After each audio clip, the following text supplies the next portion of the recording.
What's up guys, and this time I'm giving you a review of the 1990s feature film Mo Better Blues.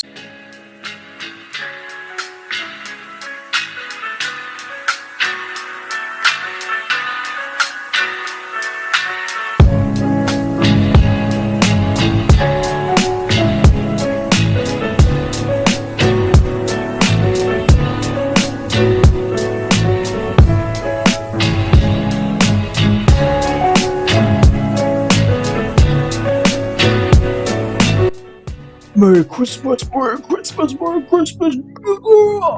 How's everyone doing? Hope everyone had a very good festive Merry Christmas and hope you are going to be having a great New Year celebration on this weekend. But before that, Richie Rich, the Richmeister, Rico Raquan, has another retrospective review to put out. So this is a review that I actually did 3 years ago in 2019. I was still in merry old England, still in United Kingdom, looking for a way to get out. And this was a review that I did around this time, around fall of 2019. Sorry, no, it wasn't the fall, it was in the summer of 2019. It is Mo Better Blues, the first collaboration between Denzel Washington and Spike Lee, which they would go on to do many collaborations after, from Malcolm X, He Got Game, and Inside Man that came in the 2000s. So this is a real cool staples of the 90s. Definitely, if you have any comments about Mo Better Blues, Spike Lee, or Denzel Washington, put it on the comments. Like, comment, share, and subscribe. Follow me on social media. And that being said, let's get on to this video.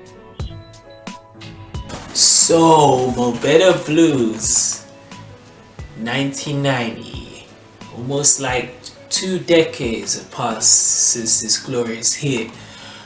Made by the one and only, one of my favorite directors of all time, Mr. Spike Lee.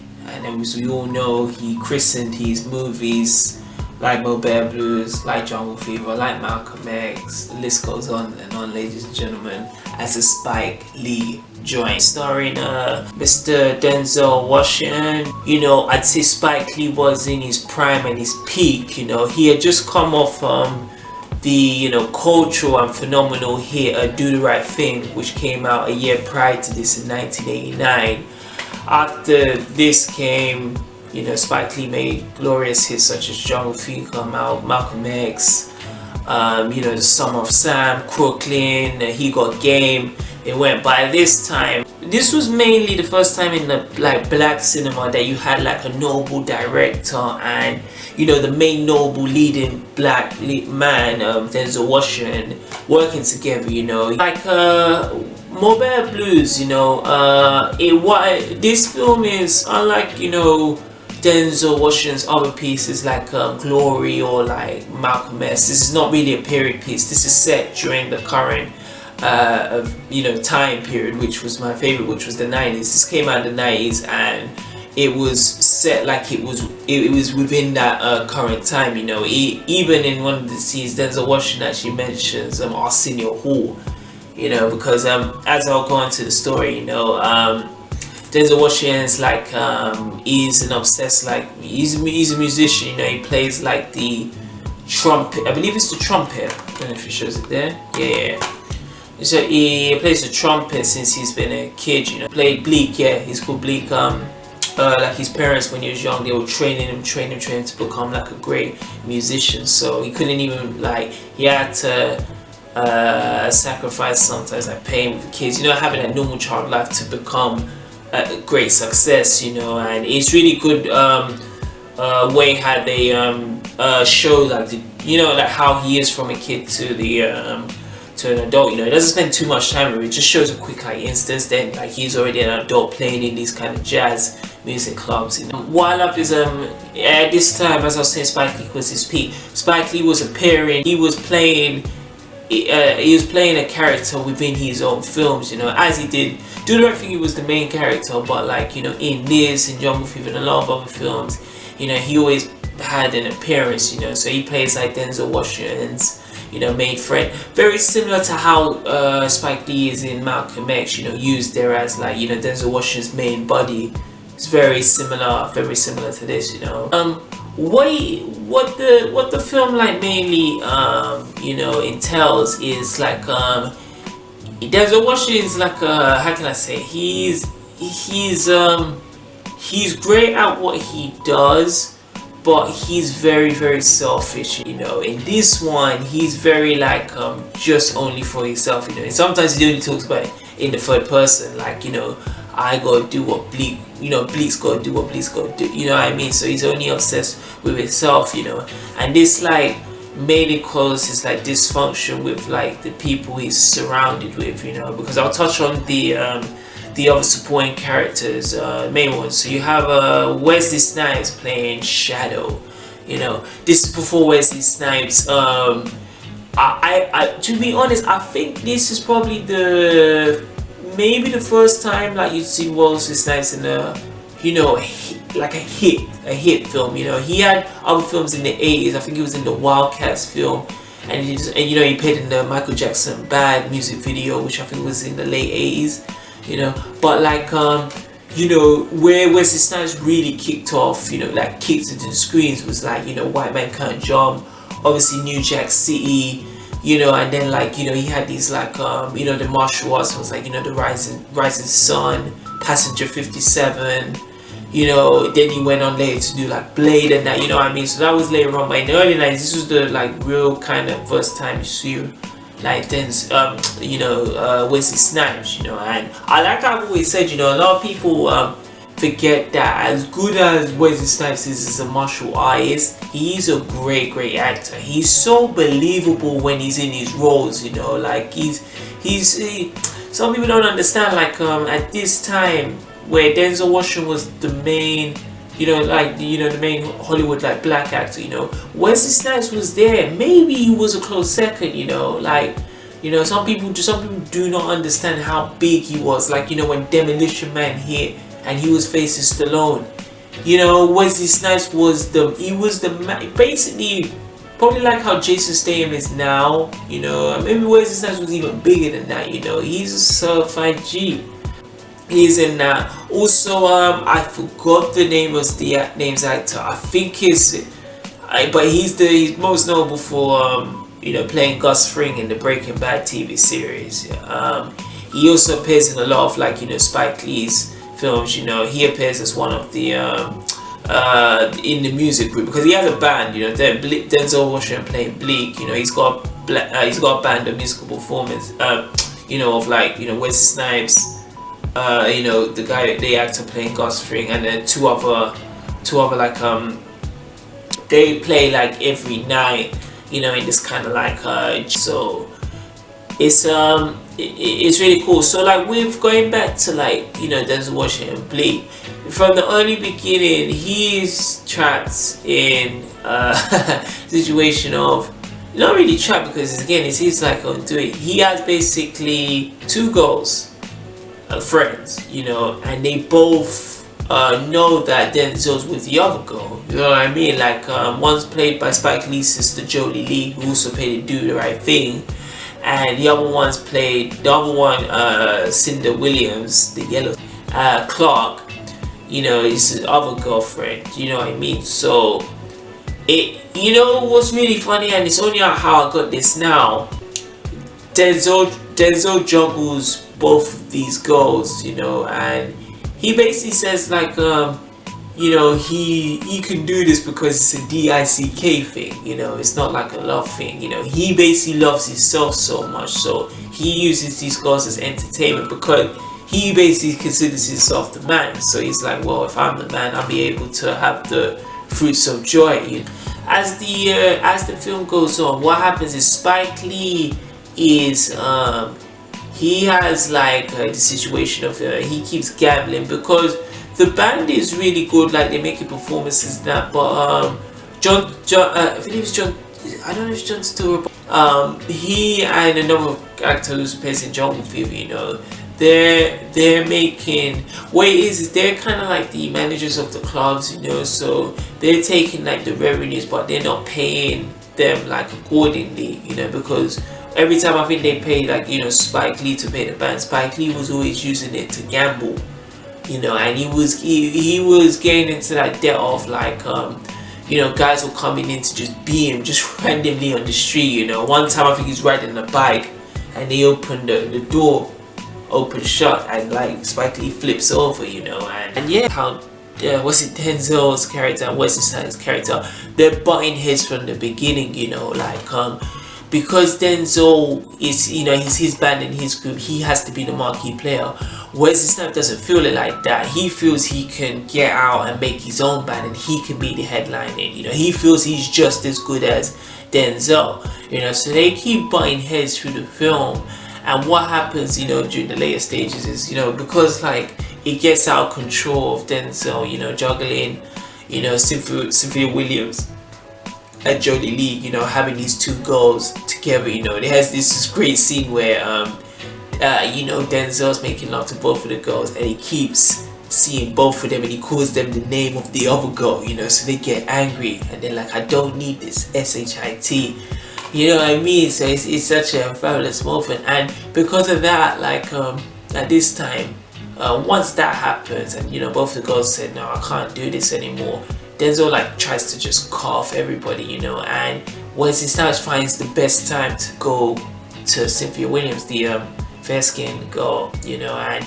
they end up hooking up, you know. And it's kind of weird because Denzel gets so he gets so vexed with it, because in many ways you can't blame her, because like she loved Denzel and he was playing her, you know, doing things. So when it happened to him, and the worst thing is he was with Wesley, who was like, he's kind of like, he didn't hate Wesley, but he was like his kind of rival. Denzel took that very personally, so, you know, they end up having like an altercation, you know, backstage. Wesley leaves, you know. This is like the turning point, because at this time he has got really no one, because he was so used to seeing these two women, he's so used to being with the band, you know, the group, the musical band, and everything starts to really go into decline. And, you know, one night he's on, nearly climax on the film, one night he's on stage and, you know, he's going hard on, you know, playing these, you know, nice rhythms. And, you know, again, Sam Jackson and, you know, the accomplices are coming to, you know, beat Spike Lee because he's not paid them, you know, the money that he's owed them for the debt, you know. So they brutalized Spike Lee, you know, like he's on the ground like with them bumps that Martin got from Tommy Hunt. You know, Denzel comes out and he says, I was gonna get the money by tonight. And he tries to fight Sam Jackson and that, and they destroy him. They actually take the trumpet that he's had from a kid and they dash it. I say they dash it. You know, swipe it on side of his mouth, you know, which he needed to play. And they basically leave like Spike Lee and Denzel, you know, in a pool of their own like blood. You know, so what then happens is like it takes a while for like you know, Denzel to recover, you know, like it's like a bit, they say it's a whole year that passes by, you know. He just like isolates himself, you know. He's not obviously with the two women, you know. Cynda Williams is now with Wesley's character, you know. Wesley was actually able to do what he dreamed about. He got his own, you know, band, and he made Cynda Williams like the star, you know, the leading lady, because Cynda Williams used to speak to Denzel saying, you know, I can be a singer too, and Denzel was like, no, you can't do it. But Wesley wasn't as selfish as Bleak's character to do that. He was like, you know what, if you got like a talent, we'll give you a chance. And he put her on, you know. And it's a real cool scene, because once a year passes by, Wesley actually invites Denzel to join his band. You see how karma works, to, you know, go perform, you know, in the new venue that they're playing. You know, Wesley invites Denzel to play, you know. And when he, you know, he just walks into the venue and he sees like Cynda Williams singing like you know, great tune, great melody, and he just sits there in awe saying like, man, she actually had talent, you know. And Denzel, you know, he makes his way to the stage, starts playing the trumpet, and because he got so, you know, brutalized, you know, really suffered the effects of like getting beaten up, you know, with the trumpet, you know, it really messed his way how to really play the trumpet, so he wasn't as good as he was before, you know. So with that kind of like heartache, saying like, wow, you know, I guess I'm not, you know, I'm not the man anymore, you know. He leaves. Spike Lee shouting out, man. He bumps into Spike Lee, who's now walking with a cane of all the beatdowns that he got, and he's like, "You play again! You play again, Bleak! You will play again!" And it says that then Bleak, basically without no options, he basically runs to Spike Lee's sister Joie Lee, Indigo. Got to mention that, and he basically runs into late at night, rain is showering down, and he's not seen her for a year, and he basically says, you know, I'm done, you know, I need a baby. You know, he basically kind of went to her as a last option, because how Indigo is always in this, she's always very caring, like, I will always love you no matter what. So at this time, without option, he's just like, you know, marry me, we'll have a family, you know, and I can use what talent I have and pass it on to my offspring. After much like kind of resistance, you know, she Indigo actually accepts him. You know, they get married, and they have a child, you know, and it's really cool. The first scene from the film ends up being the last scene with the film, but as you know, Denzel was the kid, you know, Bleak. You know, when like, you know, the kids are saying like, oh yeah, you know, let's play up there. He's like, I gotta practice. Oh, come on, when I'm done. You know, Denzel now is the father now, and now that's happened with the kid that he and Joie Lee have now, you know, conceived, and which is a great mirror, you know, for the first and last part. So like, you know, as always, you know, especially with this being like a really like musical you know, film altogether, you know, let me touch on the soundtrack, you know. So with the soundtrack, you know, like I actually listened to this like, you know, a couple of days, you know, just before I reviewed this, and even when I watched this film, you know. So a lot of it is like that, you know. I keep saying like when I reviewed like Malcolm X a while ago, you know, Spike Lee, I noticed that even like his dad or his family was very involved in jazz, you know. So he uses this heavily, not just only in this, but in his other like notable films. You know, there's a bit of some music that dropped in, like, you know, Jungle Fever and also Malcolm X, you know, is used within this. You know, one of the films I particularly like is the I believe it's the Brandon Margels. You know, it's the one Denzel plays after he comes back from his, you know, horrific injury, and he goes on stage to play with, you know, Shadow and Clarke.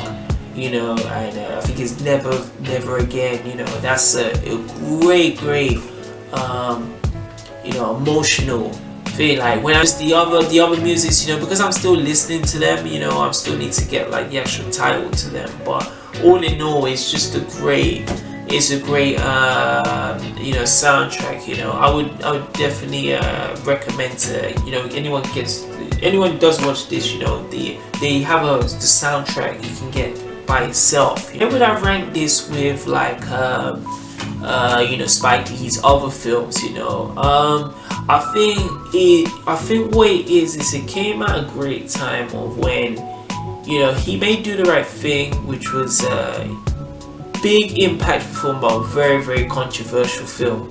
You know, and why I mention that is just behind the poster, if you can see it, it's pretty blurry, but you've got Do the Right Thing poster in the background, and Mobile Blues is the poster just covers it over, you know what I mean, which is a nice thing, because Do the Right Thing is such a completely shift from this film, you know, and it shows how Spike Lee can be diverse. You know, I can make this film about like, you know, a political, cultural film, and then I could change it to more of kind of like a drama, a musical drama, which this film is, you know. And then you had like, you know, he followed up with Jungle Fever, so it showed how many hats Spike Lee could wear, you know. So as I was saying, comparing this with these other films, you know, it's really hard, because I still think, in my opinion, I still think Malcolm X is still the strongest of the, not just the Denzel Washington Spike Lee films. I think it's just overall the most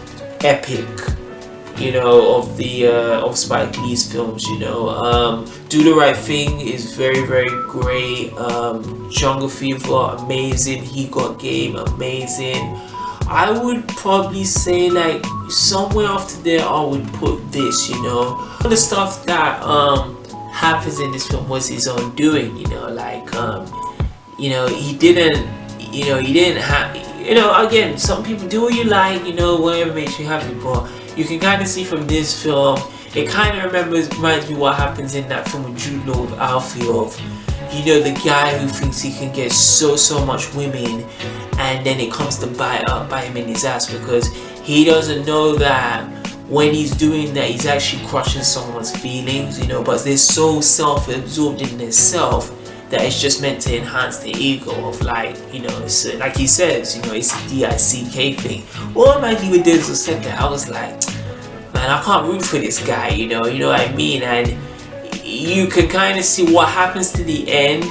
I'm not saying it's common, but it's kind of like it allowed him to change, you know. You can see near the end he's more of like a family man. He's back, you know, he buries the hatchet with Wesley Snipes and Cynda Williams, you know, Clarke and Shadow, you know, but it's like he needed that to kind of see like what he was doing was wrong, you know what I mean? And he was able to see that, you know, kind of see the line changes when he said, okay, cool, now I can't be the main artist, you know, I'm gonna try train my son as my parents did. Review on More Better Blues, man, you know, the first time I've got a Blu-ray ever, you know, so it's a really dope, cool film. Like I said, who can I recommend this to? Yeah, I mean, anyone who's a fan of Spike Lee, but most notably specifically Spike Lee's early works, you know, the time of Do the Right Thing to, I'd say the last real good one was probably He Got Game, you know, late 80s to early 90s. Anyone who's a fan of them eras, and anyone's a fan in the 90s, you know, like I obviously am, you know, definitely check this out, man. It's a great bit to add to your collection. So guys, man, that is my review of More Better Blues with Denzel Washington and Spike Lee. Richie Rich will be back yet again, and this is from Spike Lee. Peace, 2 fingers.